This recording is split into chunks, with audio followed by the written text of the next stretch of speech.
సరే ప్రార్థన చేసుకుందామండి. ప్రియా పరలోకమందున్న మా కన్న తండ్రి, నీ ఘనమైన నామానికి కృతజ్ఞతాస్తుతులు చెల్లిస్తూ, ఇదిగోండి తండ్రి, మరొక ఆదివారం మీరు ఇలా కూడుకోవడానికి ఇచ్చిన అవకాశాన్ని బట్టి మీ కృతజ్ఞతాస్తుతులు చెల్లిస్తున్నాం తండ్రి. ఇదిగోండి తండ్రి, మరో పాఠాన్ని చెప్పడానికి నిలబడిన నాకు మంచి జ్ఞానాన్ని, అలాగే వింటున్న వీరందరికీ కూడా మేమందరం కూడా ఈ వాక్య ప్రకారం జీవించి నీవున్న నిత్య జీవితానికి స్వతంత్రించుకోవాలని మేము కోరుకుంటున్నాం తండ్రి. అట్టి విధంగా సహాయం అందించాలని కోరుకుంటూ ఈ చిన్ని ప్రార్థనని యేసుక్రీస్తు వారి నామంలో అడిగి వేడుకుంటున్నాం తండ్రి. ఆమేన్. అందరికీ వందనాలండి. ఈరోజు నేను చెప్పబోయే పాఠం నీతిమంతుని నీతికి ఆధారం ఏమిటి. నీతిమంతుని నీతికి ఆధారం ఏమిటి? ఒక క్వశ్చన్తో మన పాఠాన్ని స్టార్ట్ చేసుకుందాం.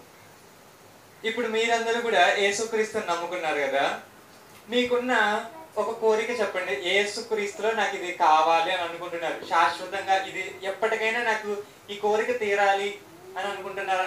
అలాంటి కోరికల్లో కొన్ని కోరికలు చెప్పండి. పరలోకం వెళ్ళాలి అనేది ఒక కోరిక ఉంది. ఇప్పుడు అన్ని దీనిలోకే వచ్చేస్తాయండి. మనం పరిశుద్ధులుగా ఉండాలనే కోరిక ఉంటుంది. ఇవన్నీ కూడా ఎప్పుడు సాధ్యమవుతుందంటే మనం పరలోకం వెళ్ళే లిస్ట్ లో ఉంటే. ఇప్పుడు అమెరికా వెళ్ళాలని మీరు అనుకుంటున్నారండి, వీసా కావాలని ఉందండి, నాకు పాస్పోర్ట్ కావాలని ఉందండి అని చెప్పక్కర్లా. అమెరికా వెళ్ళాలని కోరిక ఉంది అనుకోండి, ఇవన్నీ చివరిలో వచ్చేస్తాయి. ఇవన్నీ వస్తేనే అమెరికా వెళ్ళడం సాధ్యమవుతుంది. అలాగే ఇప్పుడు సార్ గారు కూడా మనకి ఏం చెప్పారంటే పరలోకం వెళ్ళాలని ఒక కాన్సెప్ట్ చెప్పారు. ఇప్పుడు మీ అందరికి కూడా పరలోకం వెళ్ళాలని ఉందా? ఉంది కదా. ఓకే, మనందరికీ కూడా ఉన్న ఒక కోరిక ఏంటంటే పరలోకం వెళ్ళాలి. ఏది ఏమైనా పర్వాలేదు కానీ పరలోకం మాత్రం కొట్టి తీరాల్సిందే. ఏది ఈ లోకంలో డబ్బులు వచ్చినా రాకపోయినా, ఆరోగ్యం వచ్చినా రాకపోయినా, ఏమన్నా సంపాదించుకున్నా సంపాదించకపోయినా, కానీ ఏమి సంపాదించుకోవాలి? పరలోకాన్ని సంపాదించుకోవాలని మనకు అర్థమైంది. మరి ఏం చేయాలి? పరలోకాన్ని సంపాదించుకోవడానికి మనం ఏం చేయాలి అది చూద్దామండి. ఇప్పుడు దానికంటే ముందు ఇంకొన్ని విషయాలు. ఇప్పుడు ఎప్పుడైతే మనకు ఒక కోరిక ఉందో, కోరిక మాత్రం ఉంటే సరిపోతుందా? ఇప్పుడు ఫర్ ఎగ్జాంపుల్ మీకు ఆకలేస్తుందండి, అబ్బా నాకు మంచిగా బిర్యానీ తినాలని ఉంది అని మీకు మనసులో అనిపించింది. కోరిక మంచి కోరికే కదండి. ఇప్పుడు ఆకలి తీరిపోతుందా? అలా అనుకుంటే ఆకలి తీరిపోతుందా? లేదు. మరి ఏం చేయాలి? వండుకోవాలి, లేదంటే ఆర్డర్ అయినా పెట్టుకోవాలి. ఆర్డర్ అయినా పెట్టిన ఏం చేయాలి? తినాలి. తింటే అప్పుడు మీకేమనిపిస్తుంది? అబ్బా మంచిగా తిన, మీ ఆకలి అనేది తీరుతుంది, బిర్యానీ తినాలని మీ కోరిక తీరుతుంది. అలాగే మీకు అనారోగ్యం చేసిందండి, మీకు ఏదో ఒక అనారోగ్యం వచ్చింది, ఏదో హెల్త్ ఇష్యూ వచ్చింది అనుకుందాం. తగ్గాలని మీరు అందరూ అనుకుంటారా అనుకోరా? ఖచ్చితంగా అనుకుంటారు. మరి తగ్గిపోతుందా? అనుకుంటే తగ్గిపోతుందా? దానికి తగ్గ చేస్తేనే కదా హాస్పిటల్కి వెళ్ళాలి, మందులు తెచ్చుకోవాలి. వాళ్ళు ఏమన్నా ఆహారపు అలవాట్లు మార్చుకోమంటే అవి మార్చుకుంటే అప్పటికి కొన్ని రోజులకి ఏమవుద్ది తెలియదు. ఇప్పుడు ఇలాగే ఇప్పుడు మీరు కూడా చాలా మంది పిల్లలు ఉన్నారు కాబట్టి పిల్లలకు కూడా కోరిక ఉంటుంది. ఏమని? పిల్లల పట్ల తల్లిదండ్రులకు కొన్ని కోరికలు ఉంటాయి. ఏంటంటే పిల్లలు చదువులో బాగా రాణించాలని. అలా అనుకుంటే, మీరు అనుకుంటే ఏమవుతుంది? అలా మీరు అనుకుంటే వాళ్ళు అయిపోతారండి? కాదు. దాని మీద మీ కృషి ఎంత ఉంది? మీ పిల్లల్ని వచ్చిన ఎంతగా చదివించగలుగుతున్నారు, ఎంతగా వాళ్ళకి చెప్పగలుగుతున్నారు, వాళ్ళని మోటివేట్ ఎలా చేయగలుగుతున్నారు అనే దాన్ని బట్టి డిపెండ్ అయి ఉంటుంది కదా.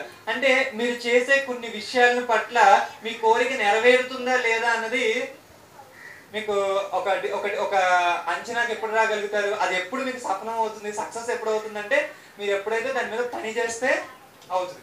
సరే, ఇప్పుడు మనందరికి ఉన్న కోరిక ఏంటంటే పరలోకం వెళ్ళాలి. ఇంతకీ పరలోకం వెళ్ళాలన్నప్పుడు అమెరికా వెళ్ళాలంటే నీకు వీసా రావాలి, పాస్పోర్ట్ రావాలి, ఇక్కడ నీకు డబ్బులు కావాలి, ఇవన్నీ ఓకే. కానీ అన్నిటికంటే ముఖ్యమైనది ఏంటంటే అమెరికా వాడు నేను అలౌ చేయాలి ముందు. అంతే కదండి. ఇప్పుడు చాలా దేశాలకి, కొన్ని దేశాలకి అలౌ కూడా ఉండదు. నీకు వెళ్ళాలనే కోరిక ఉన్నది నిజమే, ఈ కోరిక మంచి కోరికే, దానికోసం నువ్వు కష్టపడ్డావు. కానీ నీ దగ్గర డబ్బులు కూడా ఉండాలి. డబ్బులు కూడా ఉన్నాయి నీ దగ్గర, ఇదిగో నీకు కావాల్సినవన్నీ ఉన్నాయండి. అక్కడ చలి బాగా ఉంటుంది, నీ దగ్గర స్వెటర్ కూడా కావాలి, అది కూడా కొనుక్కున్నావు, అన్నీ ఉన్నాయి. కానీ వాడేం చేయాలి? నిన్ను లోపలికి అలౌ చేయాలి. ఇప్పుడు పరలోకానికి మనం వెళ్ళాలనుకుంటున్నాం కదా, దేవుడు అలౌ చేస్తాడా లోపలికి? దేవుడు అసలు ఇవ్వాలనుకుంటున్నాడు పరలోకం మనకి? ఒకసారి అది చూద్దామండి. ముందు అసలు ఆయన ఇవ్వాలి అని అనుకుంటేనే కదా ముందు మన కోరిక ఒక న్యాయం ఉందని అనుకోవచ్చు. సరే, ఒక రెఫరెన్స్ చూద్దాం. యోహాన్ గారు రాసిన మొదటి పత్రిక 2వ అధ్యాయం 25వ వచనం.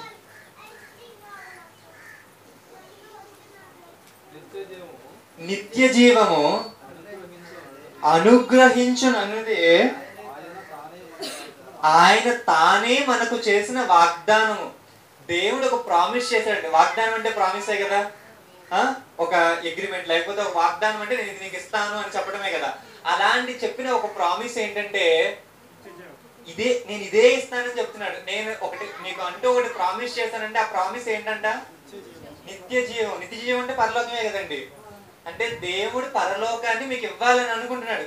అమ్మయ్య, ఇప్పుడు మీరు అమెరికా వెళ్ళాలనుకుంటున్నారు. అమెరికా వాడు ఓకే మీరు కానీ వస్తే నేను తీసుకువెళ్తాను అని అంటున్నాడు. సో అటు నుంచి లైన్ క్లియర్ అయిపోయింది. ఇప్పుడు ఇటు నుంచే లైన్ క్లియర్ అవ్వాలి. ఇక్కడ మనుషుల్లో చాలా మందికి ఉన్న అపోహలు ఏంటంటే, ఇదిగోండి ఇప్పుడు సమాజంలో మీరు కొన్ని చోట్లకి వెళ్ళాలంటే మీ ఆస్తిని చూస్తారు. కొన్ని పెద్ద పెద్ద ఫంక్షన్లకి, ఎమ్మెల్యే గారి ఫంక్షన్లకి వెళ్ళాలనుకోండి, మీకున్న స్టేటస్ ఏంటి, ఇలాంటివన్నీ పరిగణలోకి తీసుకుంటారు. మరి పరలోకానికి వెళ్ళడానికి కూడా ఇలాంటివి ఏమన్నా పరిగణలోకి తీసుకుంటారా? మీకు డబ్బు ఉందో లేదో దేవుడు చూస్తాడా? మీరు ఎంత హైట్ ఉన్నారు, ఎంత హైట్ గా ఉన్నారు, తక్కువగా ఉన్నారు, ఆ దేశం వాడు ఈ దేశం వాడని, మీద ఆ మతం అని ఈ కులం అని దేవుడు ఏమైనా చూస్తారా? కొన్ని స్త్రీ పురుషుడు అని ఏమైనా చూస్తారా? చూడండి ఒకసారి ఆ రిఫరెన్స్ చూద్దాండి. కొలస్సీయులకు రాసిన పత్రిక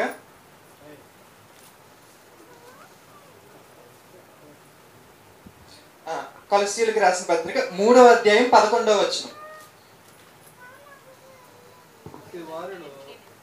ఇట్టి వారిలో గ్రీకు దేశస్థుడని యూదుడని భేదం లేదు, సుందత పొందుట అనియు పొందకపోవుట అనియు భేదం లేదు, పరదేశి అనియు సీదినుడి అనియు దాసుడని స్వతంత్రుడని లేదు. తర్వాత మనం ఎఫ్సి పత్రికల్లో స్త్రీ అని పురుషుడని భేదం లేదు కూడా చూస్తాం. ఓకే, ఇప్పుడు దేవుడు ఏమంటున్నాడంటే వీళ్ళని వాళ్ళని భేదం లేదండి, అందరినీ నేను పరలోకం ఇవ్వాలని అనుకుంటున్నాడు. అంటే ఇప్పుడు మనకి ఏం అర్థమైందంటే అందరికి పరలోకం వస్తుందా? అంటే ఇప్పుడు భూమి మీద ఉన్న వాళ్ళందరికి పరలోకం వచ్చేస్తుందా? ఇప్పుడే కదండి మీరు చెప్పారు. అసలు ఏ భేదం లేదు, అందరికి ఏం చేయాలనుకుంటున్నారు? ఇప్పుడు ఒక ఎగ్జాంపుల్ చెప్తాం. ఈ రోజు మనకి ఆర్టీసీ బస్సుల్లో ఫ్రీ బస్ ని ఇంప్లిమెంట్ చేశారు, ఆడవాళ్ళకి మాత్రమే. ఇది ఒకసారి ఆలోచిస్తే ఏ ఆడవాళ్ళకి? ఆంధ్రప్రదేశ్ లో ఉన్న ఆడవాళ్ళకి మాత్రమే ఇక్కడ ఫ్రీ అండి. తెలంగాణ నుంచి, తమిళనాడు నుంచి వచ్చిన వాళ్ళకి ఫ్రీ ఇస్తారా? ఎవరు? ఓన్లీ ఇక్కడ ఉన్న వాళ్ళకి అంటే. కానీ దేవుడు ఏం చెప్తున్నాడంటే ఇక్కడ అక్కడైనా లేదండి, ఎవరికైనా నేను ఇవ్వాలని అనుకుంటున్నారండి ప్రపంచంలో. ఇప్పుడు ఇక్కడ ఆర్టీసీ ఫ్రీ బస్ ని మీరు ఉపయోగించుకోవాలంటే మీకు కొన్ని కావాలి. ఏంటి? ఒక ఆధార్ కార్డు కావాలి. ఇక్కడ మీరు ఆంధ్రప్రదేశ్ వాళ్ళే అని ఒకటి చూపించగలగాలి. దీనిని బట్టి మీకు ఫ్రీ బస్ ఇవ్వాలా లేదా అని వాళ్ళు ఆలోచిస్తారు. దేవుడు కూడా ఏం చెప్తున్నాడంటే మీరు ఇదా అదా, మీరు ఉన్న వల్ల లేని వల్ల, మీ కులం అది, మీరు పురుషుడా స్త్రీయా, స్వతంత్రుడా దాసుడా, ఇలాంటివన్నీ నేనేం పట్టించుకోను.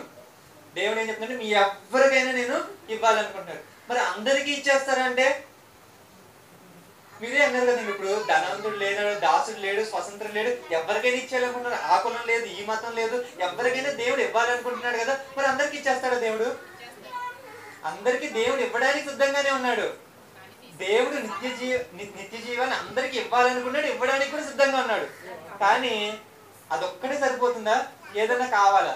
ఒకసారి మత్తయి సువార్తలో ఏం చెప్తున్నారు చూద్దాం. మత్తయి సువార్త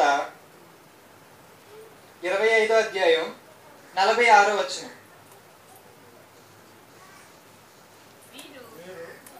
మీరు నిత్య శిక్షకును నీతిమంతులు నిత్య జీవమునకును పోవుదురు. నీతిమంతులు ఎక్కడికి వెళ్తారంట? ఇప్పుడు మనకు ఒక ఇంటి దొరికిందండి. ఏంటంటే నిత్య జీవితం లేదా పరలోకాన్ని దేవుడు ఎవరు వెళ్తారు అని అడిగితే యేసుక్రీస్తు వారు చెప్తున్నారు ఏంటంటే నీతిమంతులు వెళ్తారంట. అంటే ఇప్పుడు మనకి అమెరికా వెళ్ళడానికి వీసా ఎలా వచ్చిందో ఇక్కడ ఒక మంచి ఇన్ఫర్మేషన్ తెలిసింది. ఏంటది? నీతిమంతులకి పరలోకం వస్తుందంట. అమ్మయ్య, ఇప్పుడు మనందరి కోరిక కూడా ఏంటంటే పరలోకం వెళ్ళాలి. పరలోకం వెళ్ళాలనుకున్న మనకి దొరికిన ఒకే ఒక హింట్ ఏంటంటే ఇది మీరు కానీ నీతిమంతులైతే ఏమొస్తుందంట? పరలోకానికి వెళ్ళడానికి టికెట్ వస్తుందంట. మరి ఎవరిస్తారు ఈ నీతిమంతుల సర్టిఫికెట్? ఆధార్ కార్డు ఎవరిస్తారండి? ఈ ఆధార్ కార్డు తీసుకెళ్లి ఆర్టీసీ బస్ లో చూపిస్తే నేను ఆంధ్రప్రదేశ్ లో మీరు చెబితే ఏం చేస్తారు? ఫ్రీ బస్ ఇస్తారు. కానీ ఇప్పుడు ఇక్కడ ఏమడుగుతున్నారంటే నీతిమంతులైతే మీకు నిత్య జీవితం ఇచ్చేస్తాను అంటున్నాడు దేవుడు. మీరు నీతిమంతులా మీకు ఇచ్చేస్తాను, మీరు నీతిమంతులా మీకు ఇచ్చేస్తాను అంటున్నాడు. అంటే ఇప్పుడు ఈ నీతిమంతుల సర్టిఫికెట్ ఎవరిస్తారు? ఎక్కడ తీసుకోవాలి నీతిమంతుల సర్టిఫికెట్? ఎక్కడ అప్లై చేసుకోవాలి? మీ సేవలో అప్లై చేసుకోవాలా? ఎలా వస్తుంది ఈ నీతిమంతుల సర్టిఫికెట్? ఎలా వస్తుంది ఆలోచిద్దామండి. ఇప్పుడు మనకి అర్థమైంది ఏంటంటే మీరు నీతిమంతులు అయితే మాత్రం ఖచ్చితంగా ఏమొస్తుంది? పరలోకం వస్తుంది. సరే, ఇప్పుడు పరలోకం వెళ్ళాలనుకుంటున్నాం, అక్కడ నీతిమంతులకి ఎందుకు ఇవ్వాలనుకుంటున్నారు? ఆలోచించండి మీరు. ఎందుకు ఇవ్వాలనుకుంటున్నారు? నీతిమంతులకి పరలోకం ఎందుకు? దేవుడు నీతిమంతుడు, యేసుక్రీస్తు నీతిమంతుడు కాబట్టి. ఇక పరలోకంలో ఎలాంటి వాళ్ళు ఉంటారో ఒకసారి పేతురు గారు తన పత్రికలో ఒక మాట అంటారు చూడండి. 2వ పత్రిక 3వ అధ్యాయం, పేతురు గారు రాసిన 2వ పత్రిక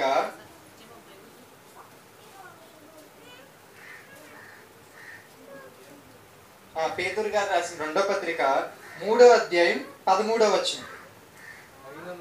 అయినను మనము ఆయన వాగ్దానమును బట్టి కొత్త ఆకాశము కొరకును కొత్త భూమి కొరకును కనిపెట్టుచున్నాము. వాటి యందు నీతి నివసించునంట. ఈ కొత్త భూమి కొత్త ఆకాశం అంటే ఏమో కాదు, అది పరలోకమే. ఆ పరలోకంలో ఏముంటుందంట? నీతి నివసించును. అంటే అక్కడ నీతే ఉంటుందంట. నిజంగానే నీతి ఉంటుందా లేదా అని ఒక డౌట్ వచ్చింది అనుకోండి. పరలోకంలో ఎవరున్నారో మీరు ఆలోచించండి. ఎవరున్నారు? దేవుడు ఉన్నాడు, యేసుక్రీస్తు ఉన్నాడు. వీళ్ళిద్దరు నీతిమంతులే అంటారా? నీతిమంతులేనా? మనం పాట కూడా రాసుకున్నాం. ఏమని?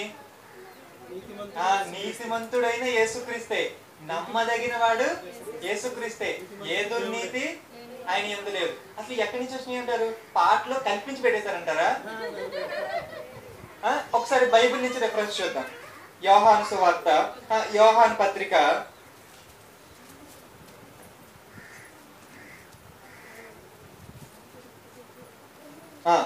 'యోహాను గారు రాసిన మొదటి పత్రిక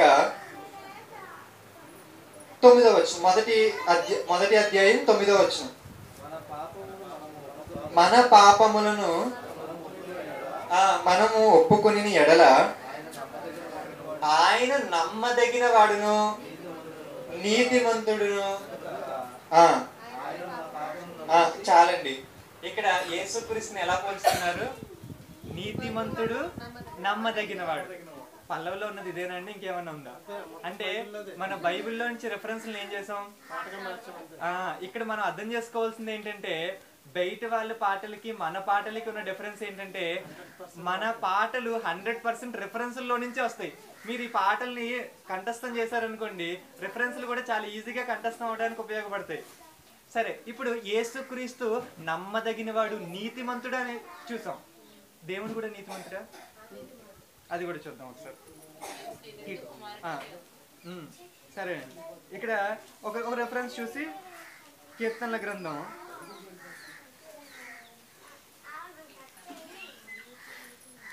11వ అధ్యాయం 7వ వచనం.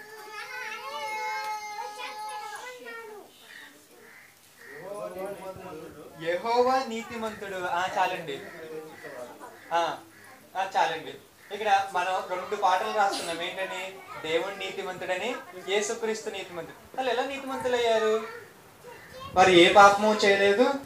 యేసుక్రీస్తు అయితే ఎలాగా?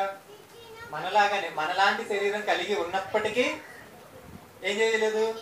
పాపాన్ని చేయలేదు. ఇందును బట్టి ఆయన ఏంటి?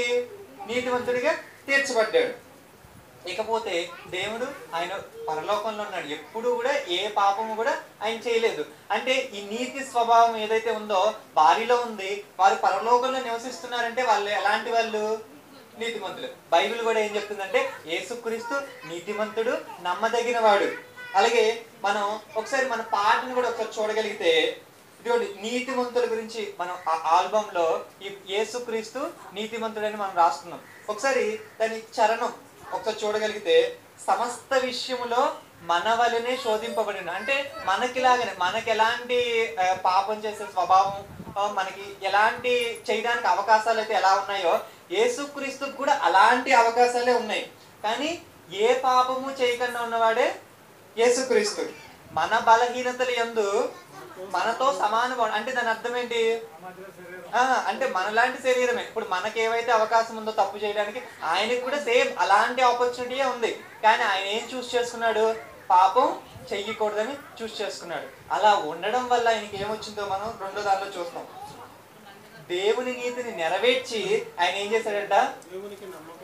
నమ్మకంగా ఉండి ఏ దుర్నీతి లేకుండా పరలోకం చేరారంట. ఇప్పుడు పరలోకం చేరిన తర్వాత ఆయనకి కిరీటం ఎందుకు వచ్చింది? ఇక్కడ నీతిమంతుడిగా బ్రతికాడు కాబట్టి ఏమైంది? పరలోకానికి చేరే అవకాశం వచ్చింది. పరలోకానికి చేరే అవకాశం రావడానికి నువ్వేమవ్వాలి? నీతిమంతుడు అవ్వాలి. నీతిమంతుడు యేసుక్రీస్తు అయ్యాడా? అయ్యాడు కాబట్టి పరలోకాన్ని వెళ్ళాడు. ఇప్పుడు మనం కూడా అవ్వాలనుకోండి, మనం కూడా ఏం చేయాలి? నీతిమంతుడు అవ్వాలి. ఇకపోతే ఇప్పుడు మనం పాఠంతో ఇప్పుడు నీతిమంతుడికి నీతికి ఆధారం ఏంటి అని మనం ఆలోచిస్తున్నప్పుడు, ఇదిగోండి మాకు పరలోకం కావాలని ఉంది, మాకుంది అని మీరు చెబితే, దానికి one of the main criteria ఏంటంటే మీరు నీతిమంతులు అవ్వాలి. మరి ఎందుకండి అవ్వాలి అంటే, పరలోకంలో ఉండే వాళ్ళందరూ కూడా నీతిమంతులేనంట. దేవుడు నీతిమంతుడే, యేసుక్రీస్తు నీతిమంతుడే. అక్కడ పరలోకంలో కొత్త భూమి కొత్త ఆకాశంలో ఏమి నివసిస్తాయంట? నీతి నివసిస్తుందంట. మరి ఇలాంటి అప్పుడు మనం నీతిమంతులుగా తీర్చబడడానికి ఇప్పుడు ఆ సర్టిఫికేట్ కావాలండి. మీకు ఆధార్ కార్డులో ఆంధ్రప్రదేశ్ ఉంటేనే ఫ్రీ బస్ మీకు ఎలా వస్తుందో, దేవుడు కూడా పరలోకాన్ని మీకు ఇవ్వాలంటే ఏమడుగుతున్నా అంటే, మీరు నీతిమంతుల సర్టిఫికేట్ ఉందా మీ దగ్గర? ఆధార్ కార్డు ఉందా మీ దగ్గర అన్నట్టు, మీ దగ్గర నీతిమంతులు ఉన్నట్టుగా సర్టిఫికేట్ ఉందా మీ దగ్గర అని దేవుడు అడుగుతున్నాడు. మరి ఎలా సంపాదించుకోవాలి? నీతిమంతుల సర్టిఫికేట్ మనం ఎలా సంపాదించుకోవాలి? ఒకసారి మీరు ఆలోచించండి. ఎలా సంపాదించుకోవచ్చు? మనకి ఏమైనా తెలియకపోతే బైబిల్లో నుంచే మనం తెలుసుకోవాలి. ఇప్పుడు ఎవరు చెబితే బాగుంటుంది ఈ మ్యాటర్ మీద? ఎవరు మాట్లాడితే బాగుంటుంది? అవునండి. ఇప్పుడు ఫర్ ఎగ్జాంపుల్ సర్వేశ్వరరావు బాబాయ్ గారు ఉన్నారు. అంకుల్ గారు, లీలాప్రసాద్ చేలో చీడ పురుగు పట్టేసింది, ఏ మందు వేస్తే బాగుంటుందని నన్ను అడిగారు అనుకోండి, అది ఎలా ఉంటుంది? ఎందుకంటే నాకు అంత అవగాహన లేదు కాబట్టి అది అడిగితే ఎలా ఉంటుంది? కొంచెం డిఫరెంట్గా ఉంటుంది. అదే ఒక 25 ఎకరాలు లేకపోతే ఒక 20 ఎకరాలు వ్యవసాయం చేసే వ్యక్తి దగ్గరికి వెళ్ళి అడిగారు అనుకోండి, అది బాగుంటుంది. ఎందుకంటే ఆయన ఆల్రెడీ వ్యవసాయం చేస్తున్నారు, దానిలో చాలా సక్సెస్ అయ్యారు. అలాంటి వాళ్ళని అడిగితే బాగుంటుంది. ఇప్పుడు మీరు ఒకవేళ నన్ను అడిగినా కూడా నీతిమంతులు ఎలా అవ్వాలి అంటే నాకు కూడా ఏం తెలియదండి. మరి ఎవరిని అడగాలి? ఎవరైతే నీతిమంతుడని మనం ఇప్పుడు వరకు నేర్చుకున్నామో, ఎవరు? యేసుక్రీస్తే నీతిమంతుడు. ఆయనే నమ్మదగిన వాడు. అంటే ఆయన చెబితే ఎలా ఉంటుంది? నమ్మదగినట్టుగా. అంటే ఆయన చెప్పేటట్టు ఎలా ఉంటుంది? కరెక్ట్గా ఉంటుంది. ఆయన నీతిమంతుడు కాబట్టి ఇప్పుడు ఆయనే చెప్పాలన్నమాట. ఏమని? నీతిమంతుల సర్టిఫికేట్ ఎలా తెచ్చుకోవాలండి? మాకు పరలోకానికి టికెట్ కావాలి. టికెట్ కావాలంటే వాళ్ళు ఏమడుగుతున్నారంటే నీతిమంతుల సర్టిఫికేట్ అడుగుతున్నారు. ఈ సర్టిఫికేట్ ఎలా తెచ్చుకోవాలి అని అడిగితే యేసుక్రీస్తు వారే ఒక మాట చెబుతున్నారు. చూద్దాం. మత్తయి సువార్త. ఇప్పుడు యేసుక్రీస్తు కంటే కూడా లోకంలో ఎవరన్నా ఈ విషయం గురించి మాట్లాడారా అంటే మీరు ఒకసారి ఆలోచించండి. చాలా మంది చిన్నపిల్లలు ఉన్నారు కాబట్టి ఒకసారి మీరు ఆలోచించండి. అలా కదండి, లోకంలో ఆలోచించండి. లోకంలో నీతి గురించి మీరు ఆలోచిస్తే ఎలాంటివి వినిపిస్తా ఉంటాయి మీకు ఎక్కువగా? ధర్మ కార్యాలు చేస్తే అవునండి, ఇవ్వండి ఒక్క 5 రూపాయలు ఇవ్వండి పుణ్యం వస్తుందని అడుగుతారండి. అంటే 5 రూపాయలు ఇస్తే పుణ్యం వచ్చేస్తుందా? కొన్ని చోట్ల ఇది కొన్ని సాంప్రదాయాల్లో ఏముంటుందంటే ఎక్కడో ఏదో చేస్తే, అంటే స్నానం చేస్తే లేకపోతే ఏదో చేస్తే అలాంటి వాటి ద్వారా పుణ్యం వస్తుందని కొన్ని మంది అనుకుంటారు. అలా వస్తుందా పుణ్యం? ఎలా వస్తుంది? చిన్నపిల్లలుగా ఉన్నప్పుడు స్కూల్లో ఏం నేర్పిస్తారంటే నీతి కథలు నేర్పిస్తారండి. ఒక కథని జ్ఞాపకం చేసుకోగలిగితే, ఆవు పులి నిజమేనండి. మనం ఏదైతే చెప్పామో ఆ మాట మీద నిలబడాలి అని వాళ్ళు మంచిగా నేర్పించారు. ఆ కథ మంచిదేనా? కథ మంచిదే. అది మన పిల్లలకు నేర్పించాలా? నేర్పించాలి. కానీ దాని వల్లనే మనకి నీతిమంతులుగా తీర్చబడతామా? అది మాత్రమే సరిపోతుందా పరలోకం వెళ్ళడానికి? ఇంకా ఇలాంటి కథలు చాలా ఉంటాయండి. కుందేలు కథ, తాబేలు కథ, ఇలాంటివన్నీ. అలాగే 3 చేపల కథ. స్థిరంగా ఉండాలని అది మనం ఏవైతే విషయాలు పిల్లలకు నేర్పించాలని అనుకుంటారో అలాంటివన్నీ కథలుగా పెట్టి ఇదిగోండి ఇలాంటి నీతిని అనుసరించాలి అని అంటుంది. కానీ ఇప్పుడు దేవుడు ఏం చెబుతున్నాడంటే నీతిమంతులు కావాలంటున్నాడు. ఇదిగో ఒకవేళ ఈ కథల సారాన్ని మనం ఫాలో అయ్యామనుకోండి మనకు పరలోకం వచ్చేస్తుందంటారా? నీతిమంతులుగా తీర్చబడతామంటారా? లేదు. మరి ఎవరు చెబితే బాగుంటుందంటే యేసుక్రీస్తు చెబితేనే బాగుంటుందని మనకు అనిపించింది. కాబట్టి ఇప్పుడు బైబిల్లోకి వెళ్ళి చూద్దాం. దేవుడు ఏమన్నా చెప్పాడా? యేసుక్రీస్తు వారు ఏమన్నా చెప్పారా నీతిమంతులుగా మారడం కోసం? నీతి గురించి ఏమైనా చెప్పారా? ఆలోచిస్తే మత్తయి సువార్త 5వ అధ్యాయం 20వ వచనం. ఇప్పుడు మనకి చివరికి తేలాల్సింది ఏంటంటే క్రైస్తవుడు లేకపోతే ఒక వ్యక్తి నీతిమంతుడిగా ఎలా తీర్చబడుతున్నాడు అనే విషయం మనం చూడాలి. మత్తయి సువార్త 5వ అధ్యాయం 20వ వచనం.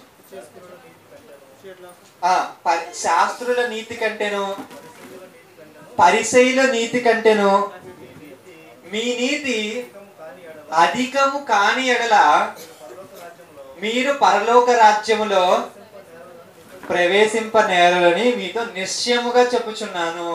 ఇదిగో యేసుక్రీస్తు వారు ఏం చెప్పారంటే ఇదిగో మీరు నీతిమంతుల గురించి మాట్లాడుకుంటున్నారు కదా, అయితే మీరు ఒక్క పాయింట్ నోట్ చేసుకోవాలి. ఏంటి? శాస్త్రుల నీతి కంటేను పరిసయ్యుల నీతి కంటేను మీ నీతి అధికముగా ఉండని ఎడల మీరు పరలోకంలో చేరే ఛాన్సే లేదు. ఇప్పుడు దేవుడు ఎలా చెప్పాడంటే ఇప్పుడు మీరు కొట్లోకి వెళ్ళారనుకోండి, మీ దగ్గర ఇప్పుడు సంథింగ్ ఏవో వంకాయలు కొనడానికి వెళ్ళారు. వంకాయలు 100 రూపాయలండి, 9 రూపాయలే పట్టుకెళ్ళారు అనుకోండి. నేను మామూలుగా చెప్పానండి, మామూలుగా 10 రూపాయలు అనుకోండి, మీరు 5 రూపాయలే పట్టుకెళ్ళారు అనుకోండి, వాడు ఏమంటాడు? డబ్బులు తెచ్చుకోవాలని తెలీదా? ఎంత తెచ్చుకోవాలి? అయితే 10 రూపాయలు తెచ్చుకోవాలి, లేదా అంతకంటే ఎక్కువ తెచ్చుకోవాలి అని. తక్కువ తెచ్చుకుంటే వాడు కూరగాయలు కూడా ఇవ్వడు. యేసుక్రీస్తు వారు కూడా ఏం చెప్తున్నారంటే మీ అందరికి నీతి ఉండాలి. కానీ ఆ నీతి ఎలా ఉండాలి అనుకుంటున్నారు? శాస్త్రుల నీతి కంటేను పరిసయ్యుల నీతికి సమానంగా ఉండాలని చెప్పట్లేదండి. శాస్త్రుల నీతితో మీ నీతి సమానంగా ఉందనుకోండి, వేస్తే అది మీకు పరలోకం వచ్చే ఛాన్స్ లేదు. పరిసయ్యుల నీతితో మీ నీతి సమానంగా ఉందనుకోండి, పరలోకం వచ్చే ఛాన్స్ లేదు. దేవుడు ఏం చెప్తున్నాడంటే శాస్త్రుల నీతి కంటేను పరిసయ్యుల నీతి కంటేను మీ నీతికి అధికంగా ఉండాలంట. అంటే మీరు ఒక మెట్టు ఎక్కువగా ఉండాలి. మీ నీతి ఎలా ఉండాలంటే ఒక మెట్టు ఎక్కువలో ఉండాలి. మరి శాస్త్రుల నీతి ఏంటి, పరిసయ్యుల నీతి ఏంటి? ఇది తెలిసిందనుకోండి మనకి పాఠం అయిపోతుంది. అందుకే మనందరికీ అర్థమైంది ఏంటంటే ఇప్పటి వరకు మనం ఏం మాట్లాడుకున్నామంటే ఇదిగోండి నీతిమంతులకు దేవుడు పరలోకం ఇవ్వాలనుకుంటున్నాడు. ఆ నీతిమంతుల సర్టిఫికేట్ కోసం మనం ఎదురు చూస్తుంటే యేసుక్రీస్తు వారు ఏం చెప్పారంటే మీ నీతి ఎలా ఉండాలంటే శాస్త్రుల నీతి కంటేను పరిసయ్యుల నీతి కంటేను మీ నీతి అధికముగా ఉండాలి అని చెప్పాడు. అలా ఉంటే నేను పరలోకం ఇస్తానని చెప్తున్నాడు. ఇప్పుడు మనం ఆలోచించాల్సింది ఏంటంటే శాస్త్రులు పరిసయ్యులు ఎలా ప్రవర్తించారు, వాళ్ళ నీతి ఎలా ఉంది అని మనం ఆలోచిస్తే యేసుక్రీస్తు టైంలో చాలా విషయాలు జరిగినాయి. మచ్చుకు కొన్ని ఎగ్జాంపుల్స్ చూద్దాం. ఒకసారి ఒక సందర్భంలో శాస్త్రులు పరిసయ్యులు యేసుక్రీస్తు వారి దగ్గరికి వచ్చి, చూసారా మీ శిష్యులు అసలు చేతులు కడుక్కోకుండానే భోజనం దగ్గర కూర్చున్నారు, అసలు ఇంత అపవిత్రులుగా ఎలా ఉండగలుగుతున్నారు అని అన్నట్టుగా వారి నీతిని బయట పెడుతున్నారు. ఏమని? పరిశుభ్రంగా ఉండాలి అనే విషయాన్ని దేనికి ముడిపెడుతున్నారంటే పరిశుద్ధంగా ఉండడానికి ముడిపెడుతున్నారు. మరి మనకి ఏం కావాలి?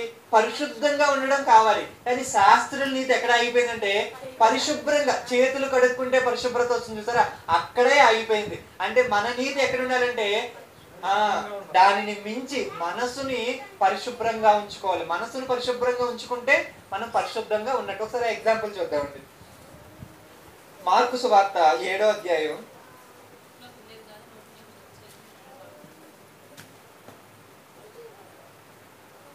7వ అధ్యాయం మొదటి నుంచి నేను చదువుతానండి. యెరూషలేములో నుండి వచ్చిన పరిసయ్యులను శాస్త్రులను కొందరు ఆయన యొద్దకు కూడి వచ్చి ఆయన శిష్యుల్లో కొందరు అపవిత్రమైన చేతులతో అనగా కడగని చేతులతో భోజనం చేయుట చూచిరి. పడక పడక వాళ్ళ కన్నుల్లోనే పడినట్టుగా వీళ్ళందరూ శిష్యులందరూ వెళ్ళి ఎవరి కళ్ళల్లో పడ్డారంట? ఆ శాస్త్రులు పరిసయ్యుల కళ్ళల్లోనే పడ్డారంట. పడడం ఎలా పడ్డారంటే అసలు చేతులు కడుక్కోకుండానే తినేస్తున్నారంట. దీన్ని తీసుకుని వీళ్ళు తీసుకుని వాళ్ళు ఏమంటున్నారంటే, ఇదిగోండి వీరెవరు ఎక్కడి నుంచి వచ్చారు? ఇజ్రాయెల్లో నుంచి వచ్చారు, వీళ్ళకి పారంపర్య ఆచారాలు ఏమీ లేవా అని దీన్నే హైలైట్ చేస్తున్నారు. అసలైంది ఏంటి? అప్పుడు యేసుక్రీస్తు వారి 5వ వచనం ఒకసారి చదువుదామండి. నీ శిష్యులు ఎందుకు పెద్దల పారంపర్యాచారము చొప్పున నడుచుకొనక అపవిత్రమైన చేతులతో భోజనం చేయుదురని ఆయన అడిగితే, అందుకైన వారితో ఇట్లా నేను, వారి హృదయములు నాకు, ఈ ప్రజలు పెదవులతో నన్ను గణపరచుదు గాని వారి హృదయములు నాకు దూరముగా ఉన్నవి. ఇంకా ముందుకెళ్తే 8వ వచనంలో, మీరు దేవుని ఆజ్ఞలను విడిచిపెట్టి మనుషుల పారంపర్య ఆచారాలను గైకొనుచున్నారు. దేవుని ఆజ్ఞలను విడిచిపెట్టి ఏం చేస్తున్నారంట? మనుషులు ప్రవేశపెట్టిన ఆచారాలని ఫాలో అవుతున్నారు. ఓకేనండి, ఇక్కడ మనకి ఏమర్థమైందంటే, ఇప్పుడు శాస్త్రులు పరిశీలన నీతి ఎక్కడ ఆగిందంటే ఈ ఆచారాలు పరిశుభ్రత దగ్గరే ఆగిపోయింది. దీనికి ఒక మెట్టు మనం ఎక్కాలంటే ఏం చేయాలి? వీళ్ళు చేతులు కడుక్కోవడం దగ్గరే ఆగారు. మనం మన ఆత్మని కడుక్కోవడం ఒక ఎత్తు పైకి వెళ్ళి మన మనస్సుని పరిశుభ్రంగా ఉంచుకోవాలి. వీళ్ళు చేతులు మాత్రమే పరిశుభ్రత అనుకున్నారు. మనం ఏమంటున్నాం? దేవుడు ఏం చెప్తున్నాడు అంటే మనస్సుని ఏం చేయాలి? పరిశుభ్రంగా ఉంచుకోవాలి. అలా పరిశుభ్రంగా ఉంచుకుంటే ఏమవుతుంది? అప్పుడు మనం పరిశుద్ధంగా మారుతాం. అలా పరిశుద్ధంగా మారితే వాళ్ళ నీతి కంటే మన నీతి అధికంగా ఉన్నట్టు మనకు అర్థమవుతుంది. సరేనండి, ఇప్పటి నుంచి మనం ఏం చేయాలంటే పరిశుభ్రంగా ఉండాలి. ఎలాగా? హృదయంలో ఏ అసూయ, కుళ్ళు ఇలాంటివి ఏమీ లేకుండా ఉంటే మన నీతి బాగున్నట్టే. ఇంకా ముందుకు పోతే ఇలా పోతూ వెళ్తున్నప్పుడు ఇంకొక కేటగిరీ ఆఫ్ పీపుల్ కూడా మనకు కనిపిస్తారు. ఇక్కడ మనకి ఏం కనిపించారంటే ఇలాంటివి కనిపించారు. కానీ ఈ లోకంలో మనకి ఎలాంటిది కొన్ని ఎగ్జాంపుల్స్ అప్పట్లో పరిచయాలు ఉన్నారు కాబట్టి ఇలాంటివి కనిపించాయి. ఇప్పుడు మనకి ఎలాంటి వాళ్ళు కనిపిస్తూ ఉంటారంటే, నేనండి మొన్నే మీటింగ్ జరిగితే ఒక 50,000 చదివించానండి అని ఇలా చెప్పుకునే వాళ్ళు చాలా మంది మనకి కనిపిస్తూ ఉంటారు. మొన్న సభలు జరిగాయండి, అదండి ఇదండి, ఇలా చేశానండి, ఇలా కష్టపడ్డానండి, అలా కష్టపడ్డానండి, వారి పనిని హైలైట్ చేసే వాళ్ళు కనిపిస్తూ ఉంటారు అన్నమాట. సభలకు వెళ్ళడం మంచిది కాదు అని నేను చెప్పట్లేదు, అవన్నీ కూడా మంచివే. కానీ నువ్వు నీతిమంతుడిగా తీర్చడానికి ఇవి సరిపోతాయా? సరిపోవా? మీరు ఎలా చెప్పగలరు సరిపోవని అని? ఎవరన్నా మనల్ని అడిగారు అనుకోండి, మనం కూడా మీకు తెలిసిన సందర్భమే, కానీ దీనికి ఉపయోగించవచ్చు అని మనం ఒకసారి ఆలోచిద్దాం. ఇప్పుడు ఇవన్నీ కూడా మంచి పనులే, కాదనట్లేదు. బైబిల్ కూడా ఏం చెప్తుందంటే ఈ పని అంతా చేయాలని చెబుతుంది. కానీ నువ్వు ఎలా పని చేయకూడదు? డబ్బులు ఇచ్చాను కాబట్టి పరలోకం వచ్చేస్తుంది అనే స్వభావం నీ దగ్గర ఉండకూడదు. ఇప్పుడు ఇలాంటివి మీరు కొన్ని ఆలోచించండి. ఎందుకని ఉండకూడదు? ఇప్పుడు నేను డబ్బులు ఇచ్చాను కదా, మంచి పనే కదా. ఇప్పుడు మీరు నార్మల్ గా ఆలోచించండి, డబ్బులు ఇచ్చారు మంచి పనే కదండి, అక్కడ దేవుడి పని జరిగింది, ఇదంతా జరిగింది కదా. పోనీ డబ్బుల్ని పక్కన పెట్టి ఇంకో విషయం చెప్తాను. పోనీ ఎలా అంటారంటే, నేను చాలా పరిశుద్ధంగా ఉంటున్నానండి, నేను దశంభాగం ప్రతి ఆదివారం ప్రతి నెల ఇస్తూనే ఉన్నాను, ఇది కూడా మంచి పనే కదండి. దీనిని బట్టి నాకు పరలోకం ఎందుకు రాదు? మీరు ఒక్కసారి ఆలోచించండి. దీనిని బట్టి పరలోకం ఎందుకు రాదు? అది మంచి పనే కదా. మంచి పని కాదంటారా మీరు? మంచి పనే కదా. దశంభాగం ఇవ్వడం మంచి పనే, డబ్బులు ఇవ్వడం మంచి పనే, ఇవన్నీ మంచి పనే. ఎందుకంటే లేకపోతే ఇంకా మీరు దేవునికి సంబంధించి కొన్ని పనులు చేశారండి, ఇవి కూడా మంచి పనే కదా. అంటే ఇప్పుడు నువ్వేం చేస్తున్నావు అంటే, నేను ఇది పని చేశాను కాబట్టి డిమాండ్ చేస్తున్నావు, అంతే కదా. ఇప్పుడు అదే డిమాండ్ దేవుని ముందు పెడితే దేవుడు ఏమంటాడంటే, సరే నువ్వు నిజంగా కరెక్ట్. ఇప్పుడు ఎవరైనా పోలీస్ దగ్గరికి వెళ్ళి ఒక లా పాయింట్ మాట్లాడాడు అనుకోండి, వాడు ఏమంటే అయితే లా పాయింట్ మీదే మాట్లాడదాం అని వాడు అన్నీ తీసుకొస్తాడు. ఇప్పుడు ఫర్ ఎగ్జాంపుల్ లంచం అడగకూడదు కదా. ఇప్పుడు ఎవరో పట్టుకున్నారండి మీ బండిని, పోలీసులు ఎవరో పట్టుకున్నారు. అప్పుడు వాడు ఏమంటాడంటే, నీ దగ్గర ఇది లేదు ఇది లేదు ఇది లేదని చూపించాడు. 5,000 ఫైన్ వేసాడండి, 5,000 ఫైన్ వేసాడు. ఇప్పుడు వాడు ఏమన్నాడంటే పక్కకు వచ్చి, సరే 5,000 నువ్వు ఇవ్వలేవు కాబట్టి 200 ఇచ్చి వెళ్ళిపో అని అన్నాడు. అప్పుడు వాడి దగ్గరికి వెళ్ళి, లంచం ఇవ్వకూడదు కదండి అని నువ్వు లా పాయింట్ మాట్లాడుకో. సరే అయితే నీ లా పాయింట్ చేద్దామని మొత్తం ఇది లేదు ఇది లేదు ఇది అయితే 5,000 కట్టంటాడు. అంటే ఇది జస్ట్ మీకు ఎగ్జాంపుల్ గా చెప్పాను, ఇలా చేయమని లంచం ఇవ్వమని నేను చెప్పట్లేదు. ఇక్కడ కూడా ఇప్పుడు మీరు ఏమంటున్నారంటే నేను ఏదో పని చేయడం వల్ల నేను నీతిమంతుడు అయ్యాను అనుకోండి, అప్పుడు దేవుడు సరే అయితే ఆ ధర్మశాస్త్రం పెట్టే చూద్దాం, నువ్వు నీతిమంతుడు అయ్యే ఛాన్స్ ఉందో లేదో. నేను ఎవరి మీద అసూయ పడకూడదని చెప్పాను, పడ్డావా లేదా? అసూయ పడ్డ అంటే నువ్వు నీతి ధర్మశాస్త్రం తప్పు కాబట్టి నీతిమంతుడు అయ్యే ఛాన్స్ లేదు, నువ్వు పరలోకానికి అనర్హుడు. అంటే నువ్వు ఎప్పుడైతే నీ క్రియల మీద ఇదిగో ఇది చేస్తే పరలోకం వస్తుందని నీ క్రియల మీద ఆధారపడ్డావో, ఈ క్రియల మీద ఆధారపడ్డప్పుడు నీకు పరలోకం వచ్చే ఛాన్స్ లేదు. ఎందుకంటే ధర్మశాస్త్ర సంబంధమైన క్రియలు నిన్ను నీతిమంతుడిగా తీర్చదని గలతీలకు రాసిన పత్రిక, రోమీలకు రాసిన పత్రిక సేమ్ ఇదే టాపిక్ మీద మాట్లాడుతుందండి. ఏంటంటే నువ్వు ఎప్పుడైనా ఏదైనా పని చేసి ఇదిగో నేను నీతిమంతుడిని అయిపోవాలి, దేవుని దృష్టిలో ఇదైపోవాలి అని అనుకుంటే అది ఖచ్చితంగా నీకు నీతిమంతుడ ట్యాగ్ సర్టిఫికెట్ మాత్రం ఇవ్వదు. మీరు ఎలా చెప్పొచ్చు అంటే ఆ 2 పత్రికలు చదివితే మనకి అర్థమయ్యే ఆ ఇన్ఫర్మేషన్ అదే. దానికి ప్లస్ యేసుక్రీస్తు వారు కూడా బ్రతికున్న కాలంలో ఇదే ఒక ఎగ్జాంపుల్ చెప్తారు. లూకా సువార్తలు చూద్దాం. లూకా సువార్త 18వ అధ్యాయం.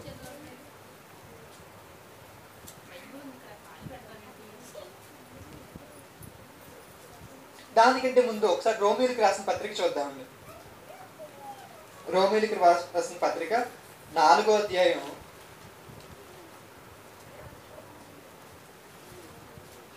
రోమీలకు రాసిన పత్రిక 4వ అధ్యాయం. ఇప్పుడు 2వ వచనం చూద్దాం. మీ అందరికీ తెలుసండి అబ్రహాము గారు అబ్రహాము క్రియల మూలముగా నీతిమంతుడని తీర్చబడిన ఎడల అతనికి అతిశయ కారణము కలుగు గాని.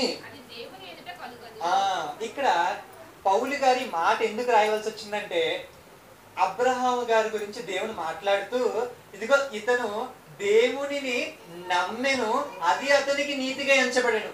ఏది నీతంట? నమ్మటం, విశ్వసించడం. ఇదిగో దేవుడు సమర్థుడు, దేవుడు చెయ్యగలడు అని దేవుడిని నమ్మాడు చూసాడా, ఈ నమ్మకమే నీతి అంటున్నాడు. ఇప్పుడు ఒకవేళ క్రియల మూలంగానే ఒకవేళ వచ్చింది అనుకోండి, ఆయన ఏం చేశాడు? ఒక పని చేశాడు. ఏంటి? ఎక్కడికి వచ్చేసాడు? కొడుకుని బలి ఇవ్వడానికి వచ్చాడు. ఈ క్రియ ద్వారానే ఆయన నీతిమంతుడు అయ్యాడు అనుకోండి, అప్పుడు ఆయనకి ఏం కలుగుతుందంటే అతిశయ కారణం కలుగుతుంది. అంటే నేను ఇది చేయడం వల్ల పరలోకం వచ్చిందని అతిశయ కారణం కలుగుతుంది. కానీ దేవుడు ఏం చెబుతున్నాడంటే క్రియల మూలంగా నువ్వు నీతిమంతుడిగా ఎంచబడవు. మరి ఎలా నీతిమంతుడిగా ఎంచబడతావు? విశ్వాస మూలంగానే నువ్వు. ఒకసారి ఇది చూద్దామండి ఇక్కడే. కాబట్టి ఇంకా ముందు చూద్దాం. లేఖనము ఏమి చెప్పుచున్నది? అబ్రహాము దేవుని నమ్మెను, అది అతనికి నీతిగా ఎంచబడెను. నెక్స్ట్ దానికి ఎందుకో కారణం కూడా దేవుడు చెప్తున్నాడండి. పని చేయువానికి జీతము రుణమే గాని దానముగా ఎంచబడదు. ఇక్కడ దేవుడు చెప్తుంది ఏంటంటే ఒకవేళ నువ్వు దాన్ని అంటే ఏదో క్రియను పెట్టి నాకు పరలోకం కావాలంటున్నావు అనుకోండి, నువ్వు అది నీకు దానంగా దేవుడు ఇస్తున్నట్టుగా ఉండదు, నువ్వు కష్టపడి సంపాదించినట్టుగా ఉంటుంది. అంటే నీ అర్హత. అప్పుడు ఒక దగ్గర పని చేసావండి, 10 రూపాయలు ఏంటది? నీ హక్కు. అంటే వాడు ఇవ్వాలి, నువ్వు తీసుకోవాలి, అంతే. అక్కడ ఏమీ లేదు. కానీ పరలోకానికి దేవుడు నీకు ఏమి ఇవ్వాల్సిన అవసరం లేదు, ఎందుకంటే నువ్వు ఆల్రెడీ అనీతిమంతుడిగా తీర్చబడ్డావు. మరి నీతిమంతుడిగా తీర్చబడడానికి ఏం చేయాలి? యేసుక్రీస్తుని అబ్రహాం గారు నమ్మారు, విశ్వాస మూలంగా నమ్మారు. ఇప్పుడు మనం కూడా ఏం చేయాలో ఇదే అధ్యాయంలో చూద్దామండి. 25వ వచనం చివరి వచనం. ఆయన ఒకసారి 22 నుంచి చదువుదామండి. 20 నుంచి చదువుదామండి. అవిశ్వాసము వలన దేవుని వాగ్దానం గురించి సందేహపడక దేవునిని మహిమపరిచి ఆయన వాగ్దానము చేసిన దాన్ని నెరవేర్చుటకు సమర్థుడని రూఢిగా విశ్వసించి విశ్వాసము వలన బలమునొందెను. అందుచేత అది అతనికి నీతిగా ఎంచబడెను. అది అతనికి ఎంచబడినని అతని నిమిత్తము మాత్రమే కాదు గాని మన ప్రభువైన యేసుని మృతుల్లో నుండి లేపువాని యందు విశ్వాసముంచి మనకును ఎంచబడినని మన నిమిత్తము కూడా రాయబడెను. మన ఆయన మన అపరాధముల నిమిత్తం అప్పగింపబడి మనము నీతిమంతులుగా తీర్చబడుటకై లేపబడెను. ఇక్కడ చెబుతున్న విషయం ఏంటంటే ఆయన నమ్మాడు కాబట్టి ఆయనకు నీతిగా నిలిచబడి, మనకు కూడా నీతిమంతులుగా తీర్చబడాలంటే ఏం చేయాలంటే యేసుక్రీస్తునందు విశ్వాసం ఉంచాలి. ఆయన మన కోసం మరణించాడనే విశ్వాసం మనకు కలిగి ఉంటే, ఈ నమ్మకం మనకు కలిగి ఉంటే ఏం చేయొచ్చు, మనం కూడా నీతిమంతులుగా తీర్చబడచ్చు.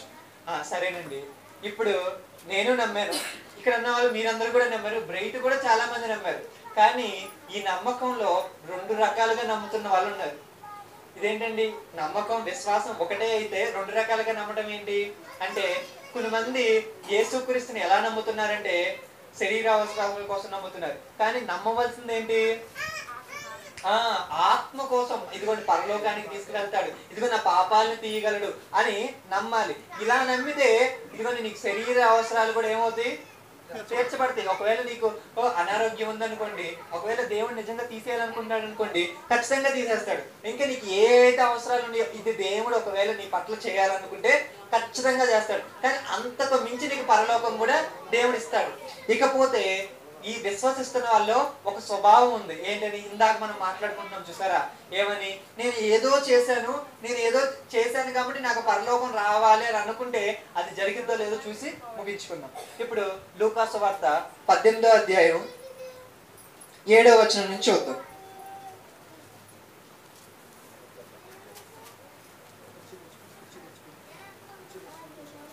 లూకా సువార్త 18వ అధ్యాయం 7వ వచనం. దేవుడు తాను ఏర్పరచుకున్న వారు, ఒక్క నిమిషం,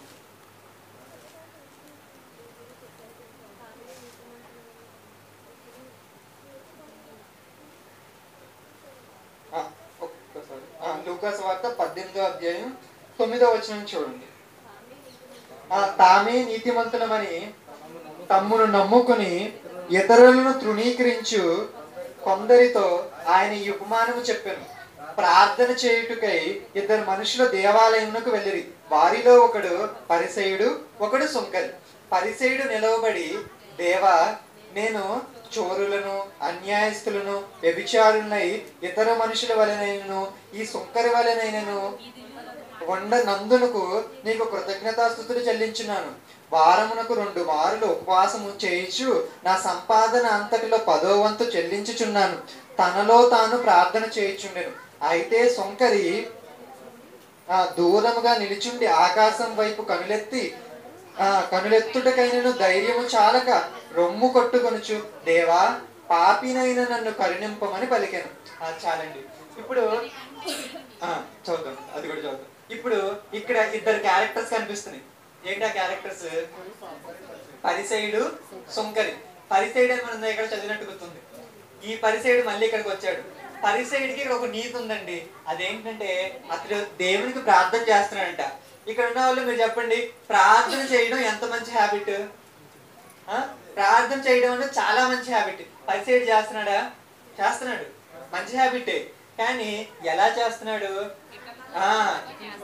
వేరే వాళ్ళని పోల్చుకుంటూ ఏం చెప్తున్నాడు, ఈ పక్కనున్న సుంకర్ వల్ల అయినా కూడా అలా లేదు, నేను మంచిగా ఉన్నాను, ఇదిగో వారానికి 2 మార్లు ఉపవాసం ఉన్నాడు. ఉపవాసం ఉండడం మంచిదేనా? మంచిదే. కానీ ఇతరులు ఏం కనిపిస్తుందంటే అతిశయ కారణం కనిపిస్తుంది. దేవుని యందు అతిశయపడట్లేదు ఈ వ్యక్తి, తన కార్యం మీద అతిశయపడుతున్నాడు. ఏమంటే వారానికి 2 సార్లు ఉపవాసం చేస్తున్నాను, దశమ భాగం ఇస్తున్నాను, ఇది చేస్తున్నాను, అది చేస్తున్నాను, ఇవన్నీ చేస్తున్నాను, ఇదిగో సభకు డబ్బులు ఇస్తున్నాను, ఇది చేస్తున్నాను, అది చేస్తున్నాను, ఇలా చెప్పుకుంటున్నారు అనుకోండి.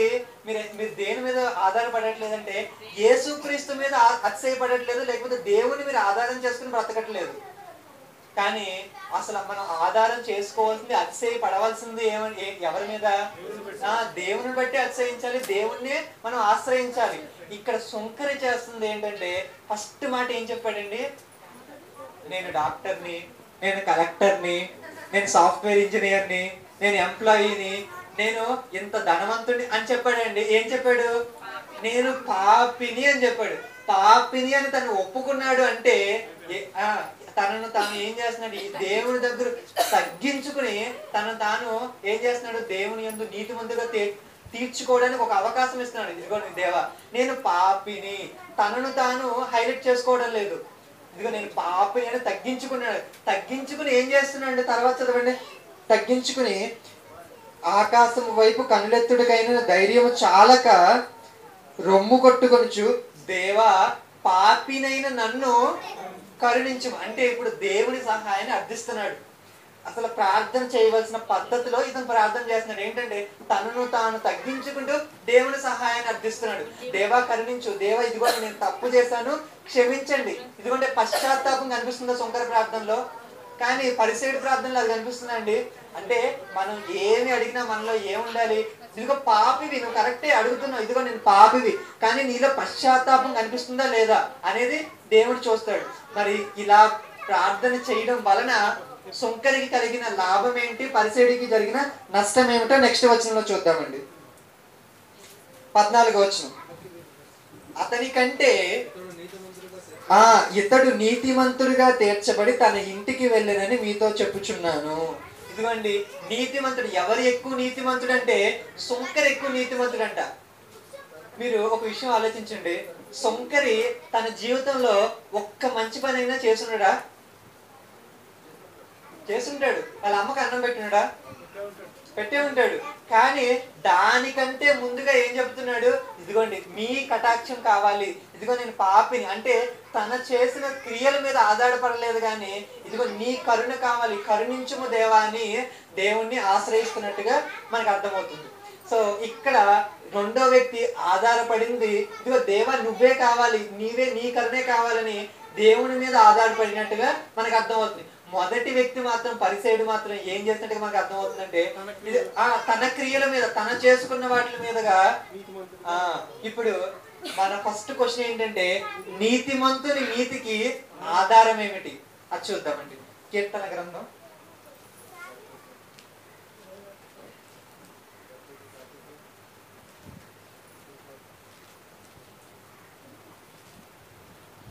4వ అధ్యాయం 1వ వచనం.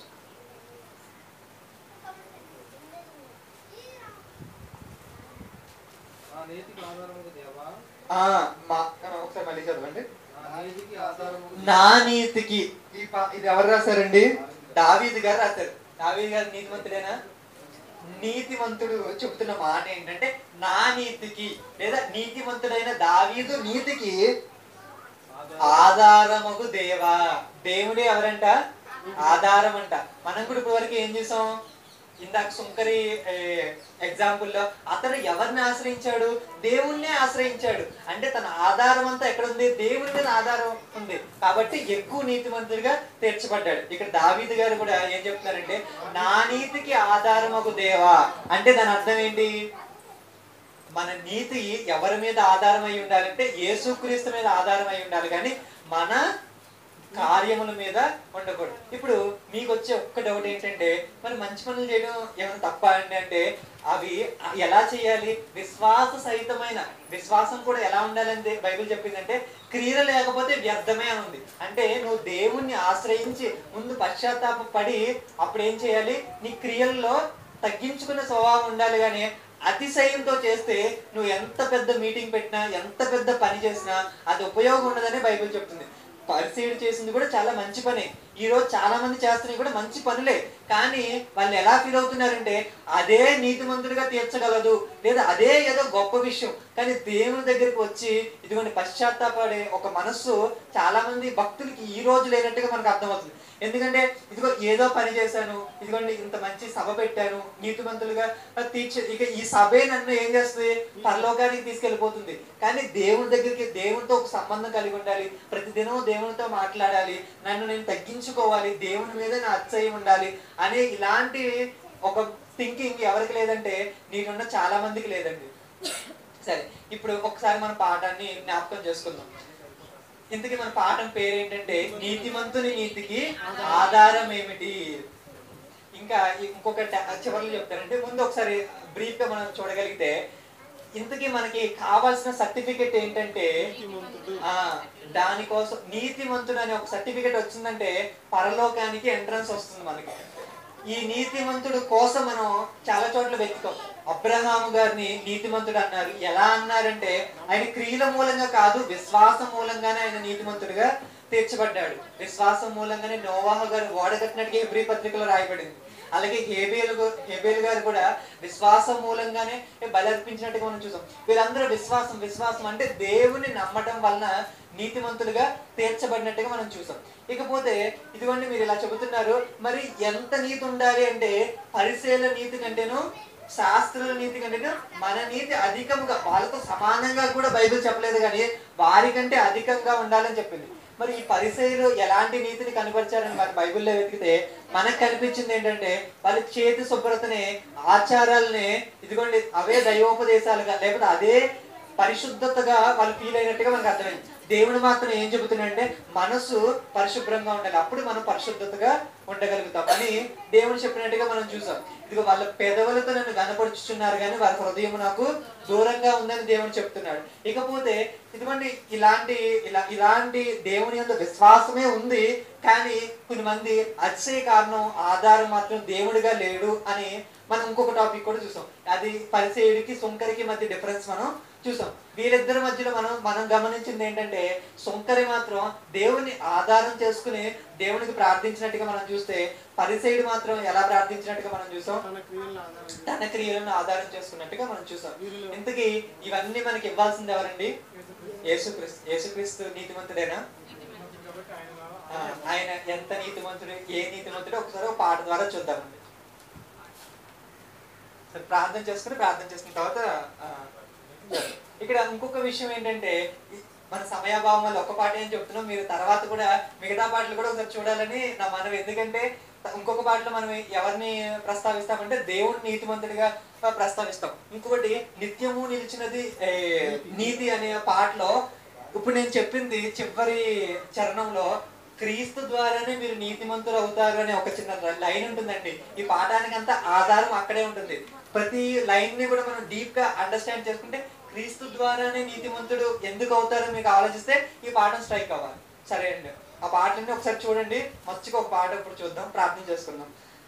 ప్రియా పరలోకమందున్న మా కన్న తండ్రి, ఇదిగోండి తండ్రి నీతిమంతుని నీతికి ఆధారం ఏమిటి?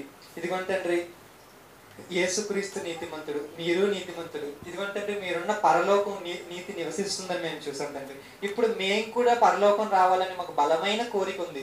కోరిక మాత్రం ఉండడం కాదు కానీ దాని ప్రకారం మేము మా జీవితాన్ని మార్చుకోవాలి. అలా మార్చుకోవడానికి మిమ్మల్ని అడిగినప్పుడు మీరు కూడా నీతిమంతులైతే, ప్రజలు కూడా నీతిమంతులైతే ఇదిగోండి తండ్రి మీరు పరలోకం ఇస్తానని చెప్పారు. మరి ఆ నీతిని మేము ఎలా సంపాదించుకోవాలి మేము ఆలోచించినప్పుడు ఇదిగోండి తండ్రి మీ యందు విశ్వాసం ఉంచడం ద్వారా, యేసుక్రీస్తుని బలముగా నమ్మడం ద్వారా, విశ్వాసం ఉంచడం ద్వారా మీరు సమర్థుడు. ఇదిగోండి తండ్రి యేసుక్రీస్తు నా పాపములను క్షమించగలడు, బాప్తిస్మం ద్వారా ఇదిగోండి తండ్రి నాకున్న పాపములు అన్నీ కూడా క్షమించగలడు అని మేము విశ్వాసంతో నమ్మిన మా పాపములు మొత్తం కూడా పోతాయి తండ్రి. పాపములు పోయి ఇదిగోండి తండ్రి నీతి క్రియలు, ఇదిగో ధర్మశాస్త్ర సంబంధమైన క్రియల కోసం కొంతమంది చూస్తున్నారు తండ్రి. అలాంటివి కలిగిన విశ్వాస సంబంధమైన క్రియల ద్వారా ఇదిగోండి తండ్రి మీ ఎదుట ఇదిగోండి అలాంటి మంచి పనులు చేయాలని మేము ఆశపడుతున్నాం తండ్రి. ఇదిగోండి తండ్రి ఏ పనులు కూడా మమ్మల్ని నీతిమంతులుగా తీర్చలేవు కానీ ఓన్లీ మీ కుమారుని రక్తం మాత్రమే ఇదిగోండి తండ్రి మమ్మల్ని నీతిమంతులుగా తీర్చి మీ ఎదుట నిర్దోషులుగా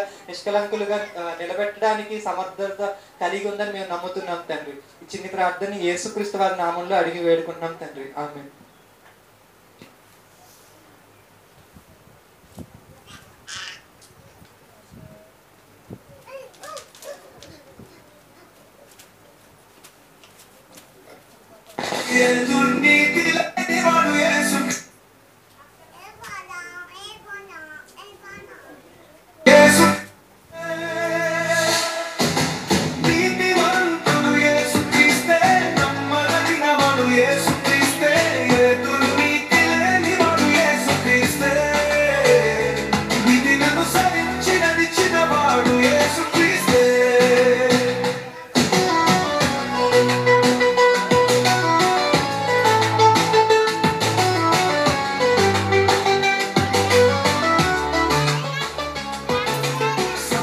విషయములలో మనవల శోధింపబడినను ఏ పాపము చేయకుండా